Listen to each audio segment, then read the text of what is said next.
Hello and welcome back to the PowerSwitch, gaming's call-in talk radio show. My name is Peter Spezia, and today is April 21st, 2018. This is the 40th episode of the podcast. Thank you for tuning in. We use Discord as a means to add and drop callers to talk about video games and switch the power that is found in a typical gaming podcast. You can join our server to participate during recordings at rhymeswithasia.com/call. On today's episode, the biggest headlines of the last several months in our headline roundup. Our main topic is early Nintendo E3 2018 predictions, and then we will get to your calls if you're tuning in live on Discord. We are back from our show's hiatus, and I've missed the concept a lot. I wanted to try to do a couple of other different podcasts. Didn't work out for a variety of reasons. I really missed doing this, though. Just kind of talking in a free-form style like I had for a while. The other show I tried was called Games in Time, and it got to be, scripting, and yeah, it was really brief, and the brevity is nice, I think, in terms of gaming podcasts and all, but I do miss the social interaction like this. I miss the talking off the top of my head like I did for years, and so we're doing this again, back at it. I just have to be stubborn and keep my head down and not get distraught by why isn't the show growing more? Because I think it's a concept that has a lot of merit. The idea of something like a sports call-in radio show, but about games, and doing it at least weekly. Thinking on Saturdays like this. We may have to adjust the time a little bit on certain things. I know next week I have to maybe bump this up a couple hours for other plans. But then during the week, if significant things happen, there's the possibility at 6 p.m. Eastern time that day we may have a show. So you got to check our Discord, rhymeswithasia.com/call. That's where we'll be not only recording these live with people who are engaged and active, but also you're just really interested in what we're doing. So let's get back into it with a headline roundup. All right, so this week, several stories that you can call in and talk about if you like. The big one, Call of Duty Black Ops 4. It may end up skipping its single-player campaign in lieu of a Battle Royale mode. Not surprising to think that Call of Duty may have a Battle Royale mode, like many other games might at this year's E3, but skipping the single-player campaign for the first time in a while. Of course, they do have the big Call of Duty Black Ops 4 reveal coming up on May 17th, but this is Polygon, Eurogamer, other sources saying, and even Charlie Intel, which is like the big Call of Duty fan community, saying that we've been hearing these things too. And so I do wonder how that will develop. Like if the Battle Royale mode comes out and it's a AAA, polished experience as opposed to PlayerUnknown's Battlegrounds, as opposed to Fortnite, which are still the early access. We're still working on building it up to that polish. It's going to be interesting to see. There are rumors that Call of Duty might not hit 100 players. Would that be perceived as a bad thing?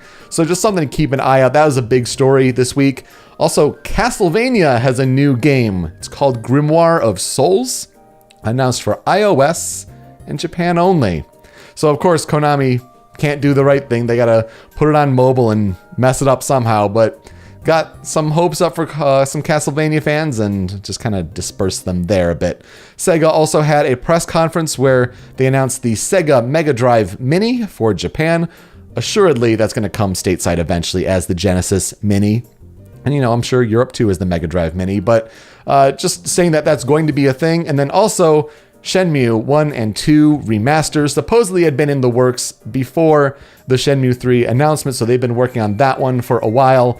It doesn't seem to be a fully, built from the ground up sort of thing, but just polished, widescreen, different control setups, English and Japanese voices, so different options there, but it'll be good to see that come out eventually this year, apparently. And then Xbox Live Gold games for May 2018 were just announced today, this morning. Odd for a Saturday, but there they are. Super Mega Baseball 2 is throughout the month of May on Xbox One. That game comes out on May 1st, even for PS4 and PC. So interesting that Xbox One say, hey, launch for free throughout the month of May for Xbox Live Gold. Metal Gear Solid 5: The Phantom Pain joins a couple months behind Sony on that one. That'll be May 16th through June 15th on Xbox One. The Xbox 360 games, you have Sega Vintage Collection Streets of Rage for the first half of May, and then Vanquish, the Platinum action shooter, through the second half of May on Xbox 360. If you want to talk about different headlines that have happened throughout the game industry since we've been off for about 7-8 months, I mean, there have been big things. I mean, The Legend of Zelda Breath of the Wild definitely cleaned up at the all of the Game of the Year awards, really, but definitely the Game Awards. Jeff Keighley's big stint there that really took home the big award there. Microsoft first-party games have been announced that they are going to be coming day one to those subscribing to the Xbox Game Pass service. So, when they were talking about games this year, that was, Sea of Thieves. It's going to be State of Decay 2, Crackdown 3. Sea of Thieves, it seemed to do pretty well for them. They didn't want to talk about all the stats that were only playing them through Xbox Game Pass, but seemed to do well. Otherwise, it was, most successful new IP, first party, all that stuff for this generation for Xbox. So that's a success, I would say. Nintendo Switch continued to be a roaring success in its first year, passing Wii U lifetime sales. I want to say it was within 10 or 11 months. It's doing very, very well, and they just really need to continue. We'll get to talking about Nintendo very soon. PlayStation VR got a price cut down to $299. I'd say if you're looking to get into it now, look for the Doom VFR or the Skyrim VR packs.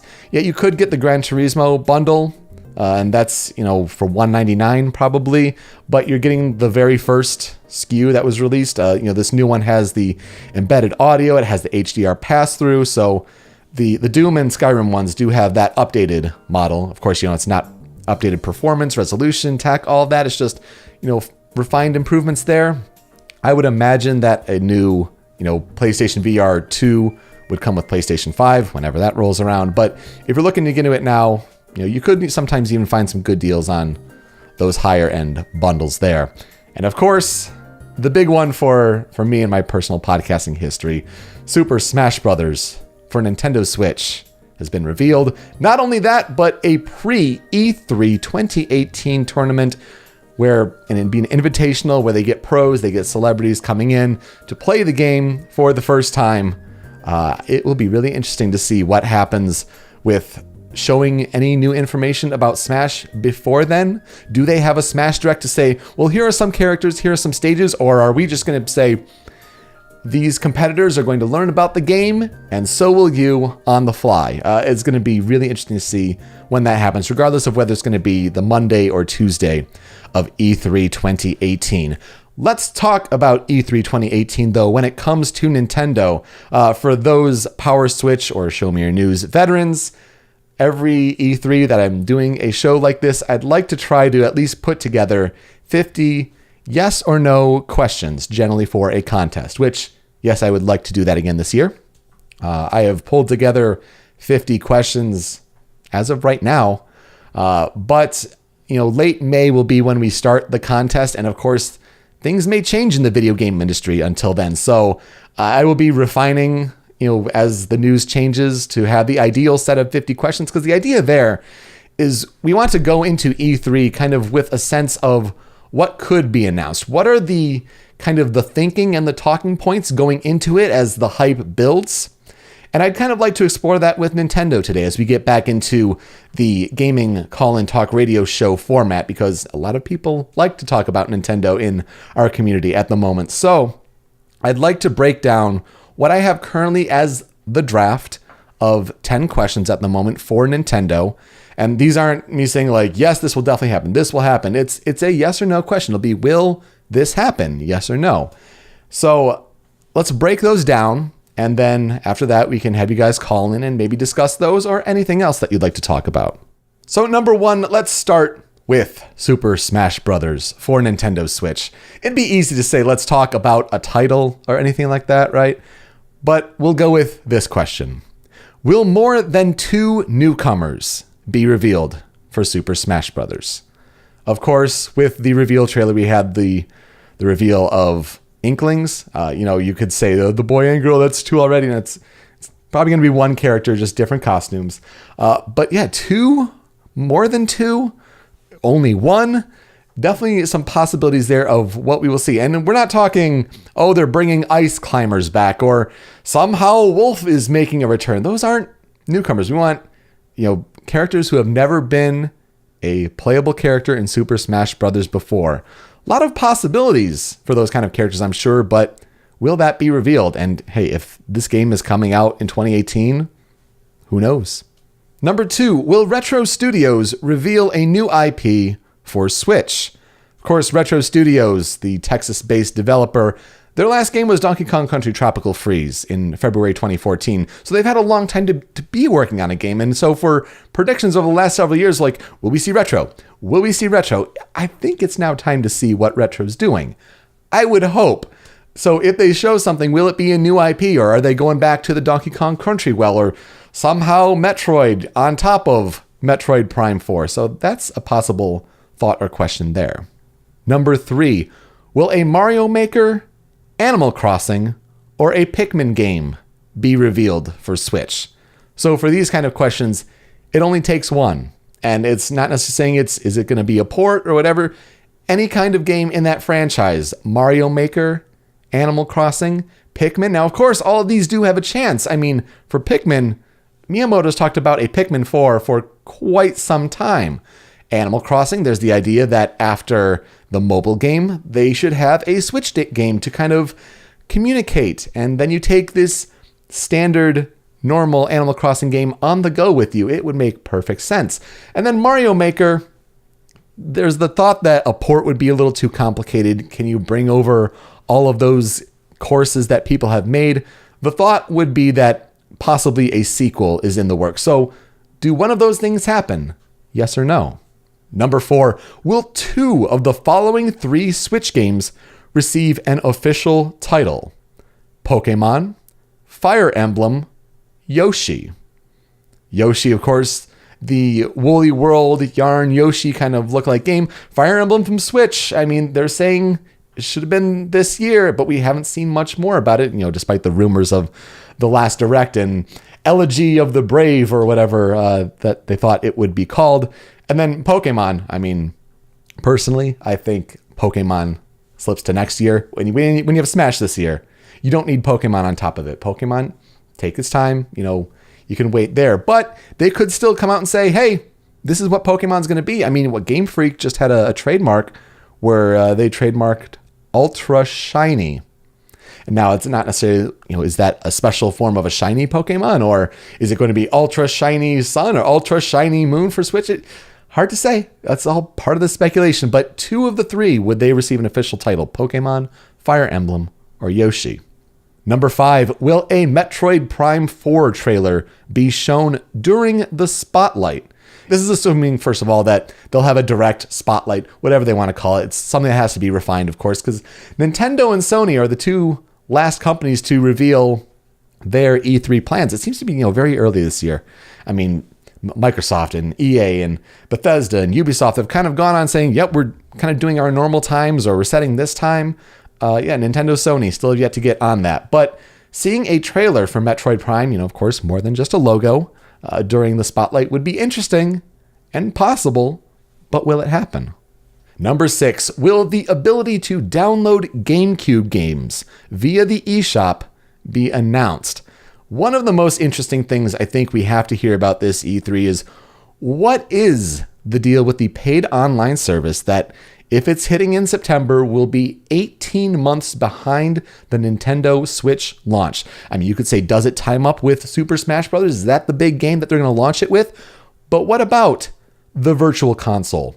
Is it going to be called Virtual Console? They floated some plans back out probably about a year or so ago. Have those changed? And most importantly for this question, does the rumored GameCube game edition be included? Now, this is just announcing it. It's not saying, right after the show it'll be available, but are plans in place for GameCube to exist on a Virtual Console kind of replacement? Number 7, will a new game for 3DS be revealed during the Spotlight? So, of course, this goes without saying that Nintendo 3DS is on its way out. Long live the Switch. We saw some new 3DS games in their last Nintendo Direct, but are they saving anything for E3 here? Whether it's a Zelda remake or anything like that, is that coming to 3DS? Like, it's hard to say. The real question is it Switch only, or do they throw in a 3DS announcement in there? Number 8. Will 2 of the following 4 third-party games receive Switch ports?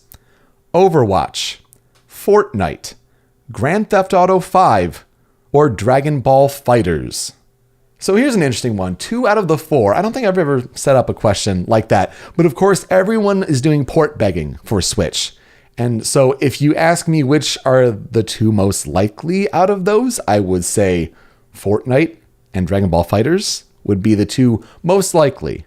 You could say, does Blizzard throw in an Overwatch? Depending on online connection, everything. There's the talk of, do you throw in Grand Theft Auto V for its online mode and all that? And after LA Noire, a Rockstar game, supposedly did pretty well on Switch. Do they throw in GTA 5 on there? I don't know. So 2 out of the 4 ports. Does it happen?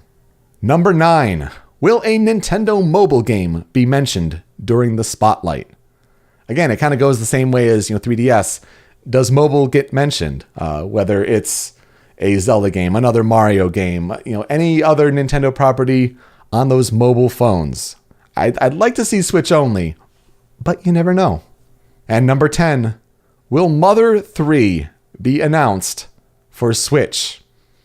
I think it's all dependent on the virtual console plans, right? It's the longest kept secret that they're holding a localization, waiting for the right time. And if they're going to launch a new service, may as well. But you never know. So those are the early Nintendo E3 2018 predictions as they stand right now. I mean, I'll say that the ones I have for Sony, when I was writing it up, I had, will Spider-Man get an official, solid, specific release date? And then that changed. So anything can happen in the month leading up to our announcement of our contest, where if you score the best, you get to be a guest on this podcast. So these are certainly not final, but these are kind of the early thoughts we have. So 2 newcomers for Smash Brothers. Retro Studios reveal a new IP. A game revealed for Switch, Mario Maker, Animal Crossing, or Pikmin. 2 of the 3 games receiving an official title, Pokemon Fire Emblem Yoshi, Metroid Prime 4 trailer, GameCube games via eShop, a new game for 3DS, Switch ports, Overwatch, Fortnite, GTA 5, Dragon Ball FighterZ, a Nintendo mobile game, Mother 3 on Switch. All yes or no. These are kind of the thoughts I have going into a prospective Nintendo E3 spotlight of what could or could not happen. All certainly possibilities. But that's what I have to say. When we come back, we will get to the callers. You can talk about that main topic, headlines from the past week or beyond, games you're playing recently. Anything is on the table. That's all when we come back here on the Power Switch.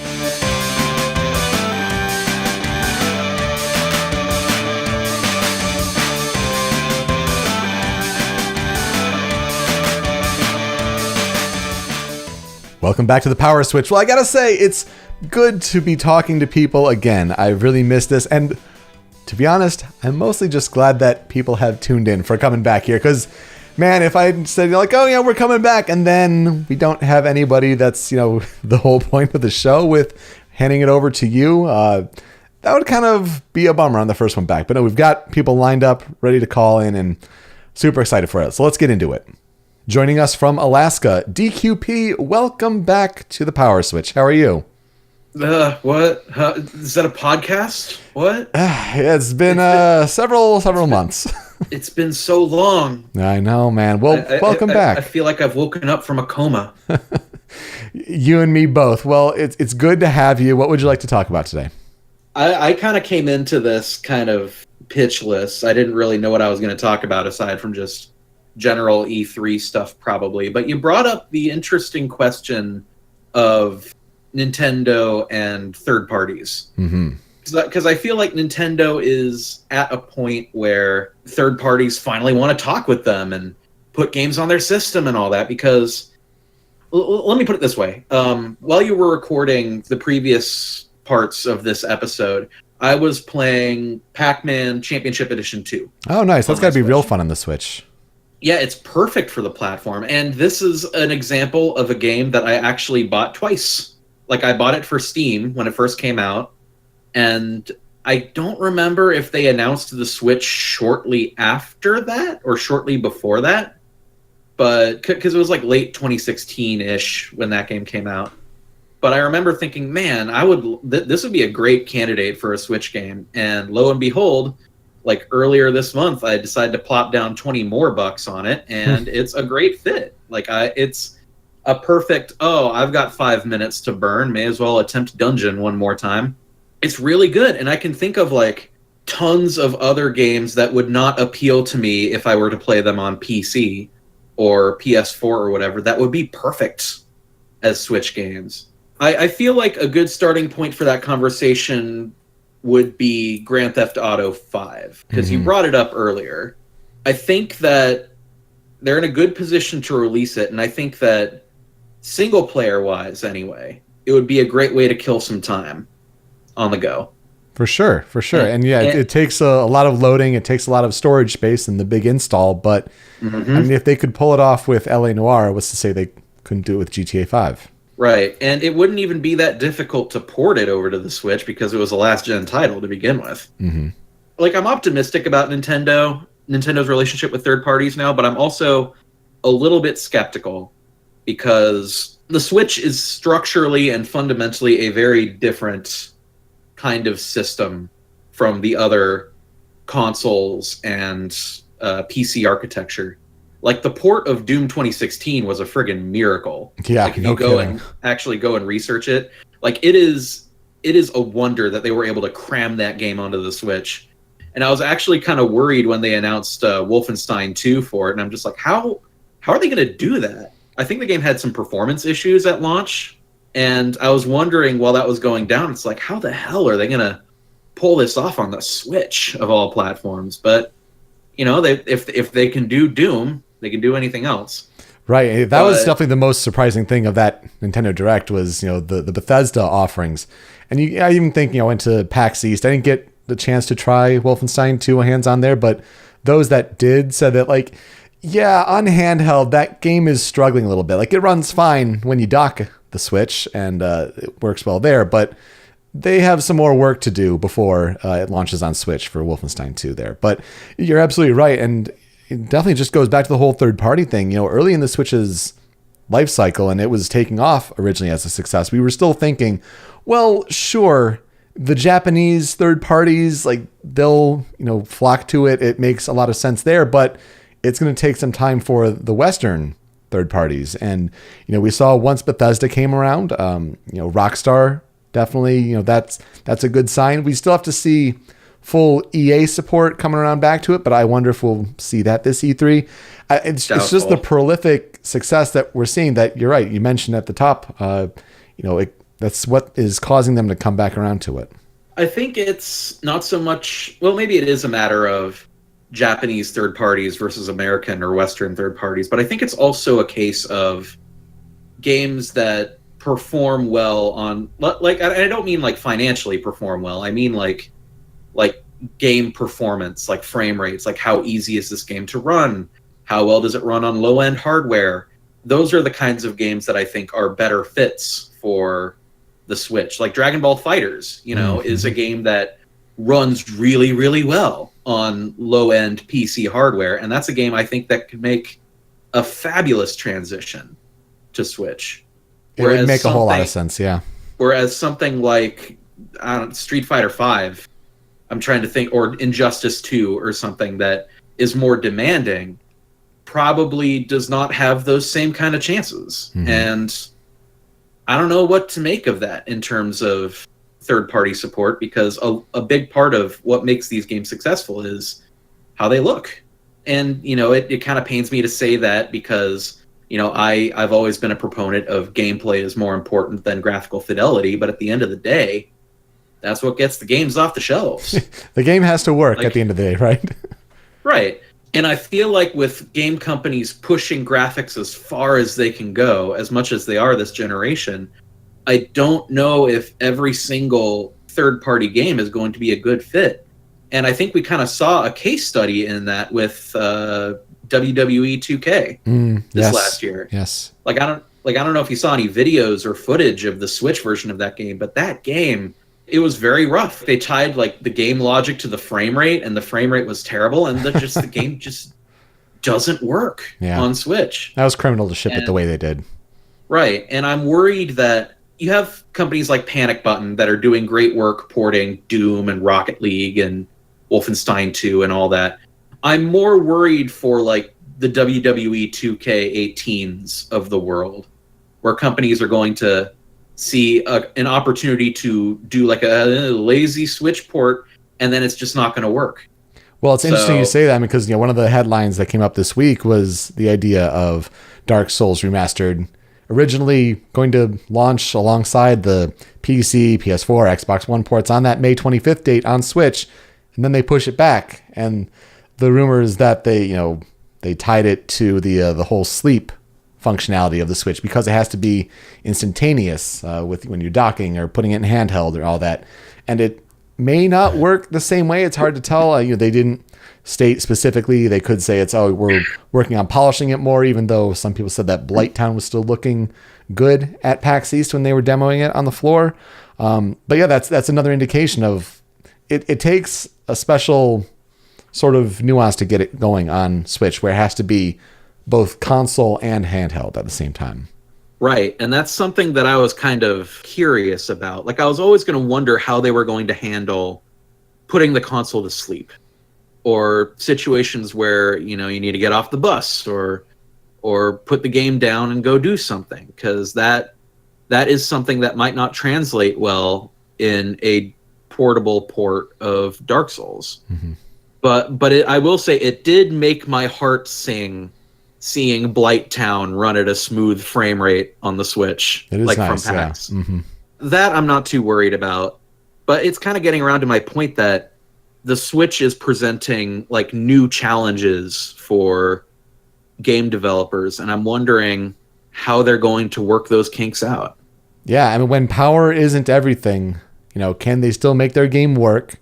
And do they have to adjust it at all for that portable environment? Because you say, pick up GTA 5 just if you have 10 minutes on the go to spare. I mean, is that a game that can load up and work favorably? It'd be very interesting. Is there a certain game that you'd want to see that hasn't had any rumors or anything associated with it, but you'd want to see it on the Switch? Oh, goodness. I don't know. I mean, I probably would have said Grand Theft Auto 5 if it weren't just such a microtransaction mire at this point. XCOM 2, maybe? Oh, interesting. That'd be something. I mean, especially with how well Mario and Rabbids did, that'd be certainly possible. Yeah. Or, I don't know, Final Fantasy 15, maybe? But again, Final Fantasy 15 would be very challenging to port because it's a demanding game. Or do you get the console version, or do you get the one that they're having, the low poly mobile version? Which is more ideal? I know they're looking over what they can do over at Square Enix. I mean, they want to milk that universe for as much as they can, for sure. Right, and I think it really depends from game to game. Something like Doom 2016, as good as a fit it is for portables, I do need to play it at a high frame rate with a mouse and keyboard, because otherwise I'm just going to be terrible. But something like Skyrim or Final Fantasy 15 or Grand Theft Auto 5 or some other massive open world would be a much better fit, I think, even if it's more demanding on Switch hardware. That's very, very true. Great points. Well, DQP, I'm going to let you go there. We can find you on Twitter and YouTube at SuperDQP. Yep. And thanks so much for contributing. Really appreciate you coming back. No problem. I'm glad we're back. I'm glad we're back in the game. Terrific. Thanks so much. Take care. Joining us from North Carolina, Demetrius, welcome back to the PowerSwitch. How are you? I am good, and thank you very much. I feel welcome. I've got a lot of history with the PowerSwitch and Show Me Your News. And all of that, absolutely. Well, yeah, it's good to have you back. What would you like to talk about today? Yeah, so you brought up Black Ops 4 and how it might be dropping single player.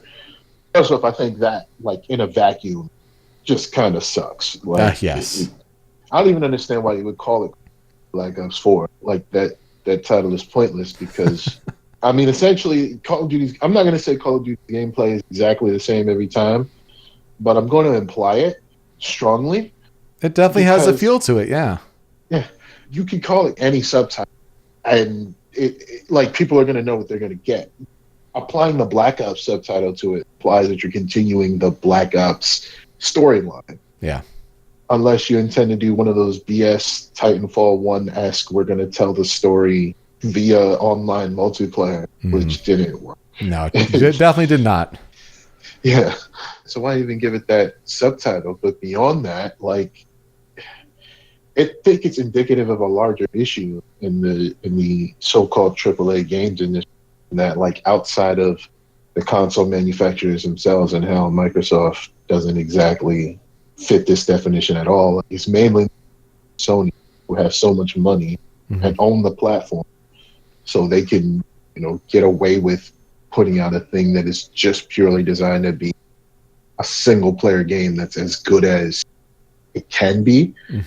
Outside of that, the AAA developers or publishers are just kind of looking to make money, cash in, biggest money making craze they can find. I feel like some of those developers, your EAs and Activisions of the world, could probably afford to make a game that's like designed to be a great game rather than like a high money or earner. It's kind of like Entenmann's Cake. And that, an Entenmann's Cake is probably really good. And probably the first time you ate one, you may be like, oh man, this is really good. But you only had to eat that every day, and that was the only thing that anybody ever made. Like, it's gonna lose its luster. Right. Yeah, I think it was Jim Sterling who said that these kind of publishers, they don't want to just make money. They're not comfortable with only making money. They want to make all of the money. And we're seeing it with Activision, where Activision Blizzard with Overwatch kind of starting the whole loot boxes thing, and they're seeing how much revenue they're bringing in with loot boxes. Like you, I am dismayed by this news. As a fan of single player games, I am dismayed by the fact that Treyarch had upwards of 2 years to work on a game, and according to these reports, they just realized that we're not going to be able to hit ship if we continue on this path. So let's bail. Let's go to Raven Software. Let's talk about doing Battle Royale, because that's the hot thing that's making money. Let's try to catch on to that. If Call of Duty were just upfront and saying, we want to become a games as a service platform, and we want to be the Call of Duty platform that every year gets updated, I'd be okay with that messaging straight up, because at least they're honest about it. We only want to make money. Like, it isn't our big concern to deliver that narrative experience along with all the other modes that we have. If they want to just say, yeah, we have the platform competitive, updated every once in a while, fine. But it's going to be interesting to see how they will market this message on May 17th if it does come to bear, because you're going to have a lot of people that are going to see right through it. Yeah, I guess it's important to say that this is just a rumor. Of course. Yep. If it ends up being false, then everything I say goes out the window. But I agree. Any gamer, I guess, anybody that is real in this industry is going to look at that and see and smell the BS for what it is. You're not going to be able to put that over people. But the thing is, I think Call of Duty appeals to a wider market, a very casual market, kind of similar to, but not exactly the same as titles, where people buy systems just for that one game. Yeah, it's a very loyal market for sure. It's still gonna sell, even if you look at it. At this point, they're not even trying to hide their. Is avarice the right word that I'm looking for? Yeah, the greed. Yeah. Oh man, I remember I felt condescended to when I kept hearing boots on the ground ad infinitum at E3. Yeah. I don't think they could conduct an interview without saying boots on the ground. It's just at least twice per sentence. That kind of sort of wooden marketing type thing. Even then, it had some semblance of at least you have like a campaign. Right. Like, Yeah. at least it resembled like an attempt. It wasn't really a good attempt, but it looked like one. Sure. Well, it'll But be then- very interesting to see with Battlefield 5. I mean, if that's going to be supposed to come this year, Battlefield V, however they want to talk about it. But if it's rumored to also be at World War II, and I would assume they'd have a campaign, that could be an interesting talking point among these two FPS competitors. I would find that interesting, especially here it's how EA is looking at some sort of battle royale thing as well. I bet they are. Yep. Yeah, and I imagine EA, in their attempts to seem like they're for the gamer, they're not. But in their attempts to look like, they're not going to forsake the campaign for the sake of having a battle royale mode, or I guess the other way you look at it is, well, Activision didn't think they'll have time to finish the game, rather than considering a delay. Just dropping a mode. EA is going to make sure that it's done. Or, I mean, they'll probably just ship it straight up unfinished if they need. But yeah, did they learn from Battlefront 2 at all? They learned something. Just like to touch on that, they learned something. Like at some point, you just can't push the envelope too far. Like, I don't think they've become a pro-consumer company or something like that, or that they're looking out for us anyway. But they've learned that if we just try and just throw uncapped monetization into everything, it's not going to work. Like you said, I think Jim Sterling said it. I've heard Young say it, but a couple of other folks, YouTube reported this, and the companies are just looking for, like, there's no such thing as money. As long as people in the world still have money, then there's more money. Like, that mindset is conducive to making good games, and I don't think any of these AAA developers have that mindset. But I think they can at least make an attempt. Like, I think even if their intentions are to get as much money out of us as they can try to do that the Nintendo / way, which is, well, let's just make the best game. Yeah. Like, they got the resources to do it. And hell, you could do something like make a really great, mechanically sound, engaging game and sneak some microtransactions on in there. And then you're gonna, as long as you don't like progression system with it or something like that, you're gonna catch people off guard. Yeah, I think it'll be very interesting to see, because the big game release this week, of course, is God of War on PS4, an exclusively single-player game with no microtransactions, anything added onto that. Now, granted, they've been working on that game for 5 years, and it's kind of a special case where Sony Santa Monica had that one game. It was supposed to be like a new IP about like space, some sort of travel, and then that got scrapped. So there's a whole story that goes with that, but we'll see how well it sells if the industry catches on. And that's, a first party. But when you have these third-party publishers that want to hit every platform that they possibly could, and they have these shareholders to be beholden to, it's something to keep an eye on. And getting back to your point, Call of Duty Black Ops 4, ridiculous subtitle of the 4 initials aside, if that ends up being the case where they don't have a campaign, are they upfront about it, saying that, like, guys, we couldn't hit it? Or are they just going to say, you know what, it's going to be our new way going forward, and we're going to change the game, and they're going to have that puffed out chest and try to be all, bravado about it. And that's going to be definitely one thing to keep an eye on before and during E3. For sure. I'm actually excited to see in a dreading kind of way. Yes. Is it going to be something for the game industry as a whole? Well, Demetrius, thanks so much for calling in. We can find you on Twitter at D_Damon, DAMON. Really appreciate you calling in. Good to be back here on the Power Switch. Really appreciate being. All right, guys, thanks for calling in. When we come back, we'll talk about what I've been playing recently. We'll just catch up a little bit there, some quick hits, and then also games that are coming out this coming week. That's all when we come back here on the Power Switch.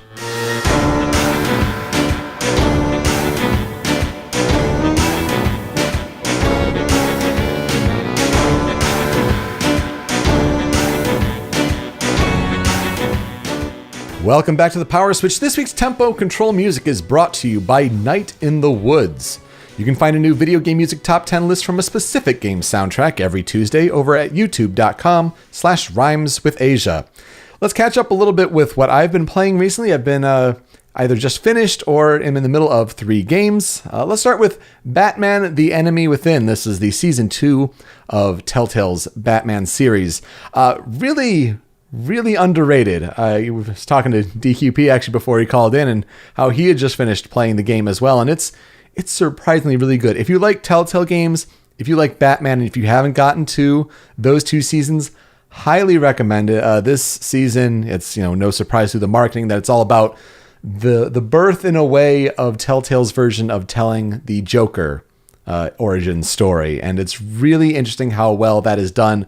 The last episode, there's 2 entirely different finales. You have the vigilante or you have the villain Joker based on the choices that you make as Bruce Wayne and Batman throughout that second season. Super cool. Recommend checking out. It's a great cast. Even just starting out where there's a villain in episode 1 of season 2, and it's Robin Atkin Downes, who is the voice of Kaz in Metal Gear Solid 5. And you can totally hear it. It's like, oh, it's really cool. So definitely check that out if you're a fan of either Telltale games or Batman. You want to see something new done with the Batman mythos. Night in the Woods, I finally got around to. I know we were talking about that as a possible indie game of 2017. When we started the show last year, finally got around to it. I really liked it overall. I think the ending was a little rushed, and it just really moved very quickly. They could have done some more time developing what was actually happening, as opposed to the long buildup of the ghost story and everything like that. But the art style is super charming. I really am enjoying and just digging the soundtrack, as you can tell, for the other show I'm doing on rhymeswithasia.com. I think the biggest thing, though, is the writing. And for someone who never really got to the whole feeling stuck, I've been really fortunate with, getting a good career and things like that, and being able to move into my own place and things like that. I've been very lucky in that regard. But a lot of those scenes, it hurt to read, just to kind of try to empathize with that perspective. And you can tell that there's a lot of pain behind that writing and a lot of realism in a sense. That felt like the most real part. And the characters are well written, and you can definitely get a good sense of those character interactions. I went with the B route, got her ending. That was between May and B. That was a really sweet, some tough moments in that friendship, but overall a good resolution. I really appreciated that. But man, some of those conversations between May and the mom, or with B, those were tough conversations. So I really commend that game for whether you play it on PC through a Steam Link like I did, or if get it on Switch. I'm sure it runs great on that. There are a couple also surprises as far as gameplay styles with that too. So definitely check out Night in the Woods. And then I'm only a couple hours in God of War. Man, that was a game where I know it was going to be a big release for PS4 this year, and it's a strong first-party contender. But it wasn't totally on my radar. Yeah, maybe I'll rent it and all. And then the reviews came in. And when you start throwing around words like game of the generation, best game on PS4, it's that whole Django Unchained quote of, you had my curiosity, but now you have my attention. So pre-ordered that. Really only 2 hours into it, but I'm really enjoying what I'm playing so far. The whole idea of the single camera cinematic and just unbreakable, constant, all-in engine, it's gorgeous. That first boss fight, is great. And then they throw another boss fight at you that is, just spectacular. It's really a whole lot of fun so far. I'm having a great time with it. And I cannot wait to put more hours into it, but I'm playing that along with my wife. So it's not like I can say in the middle of the night, if I can't sleep, I can just put in a few hours here or there. So get ready for me to talk about God of War in little chunks here and there, and hope it doesn't get spoiled for me on the internet. I think that's going to be the big challenge there. So game releases this coming week. Let's start on Tuesday, April 24th. You have Galgun 2 coming to PS4 and Switch. You get the port of South Park, The Fractured But Whole, coming to Switch. Wednesday, April 25th, you have Harry Potter Hogwarts Mystery coming to iOS and Android. This has been pitching itself as a Harry Potter story game where you get to pick your sorting house and you get to have your own Hogwarts adventure. I think that is super interesting to see how it does. It's not something I'm going to buy, but just something to keep an eye on. Like, that's happening on the mobile game front this week, a Harry Potter adventure game on iOS and Android. And then Thursday, April 26th, you get the Naruto Shippuden Ultimate Ninja Storm trilogy coming to Switch. So those games kind of being ported over. Another example of, for Bandai Namco to bring Switch games that make sense over there. And if they're doing that game, I mean, you got to bring Dragon Ball FighterZ over eventually, so maybe that's an E3 announcement there. Those are some of the notable game releases coming out. Of course, there are more, so go find your favorite release game list if you want more information there, but those are going to be some of the movers and shakers this week. I don't know if it can get bigger than, God of War and then Nintendo Labo, which, gosh, we didn't even mention just yesterday after our recording here. Those are the big ones this past week, but those are some of the notable ones this coming week.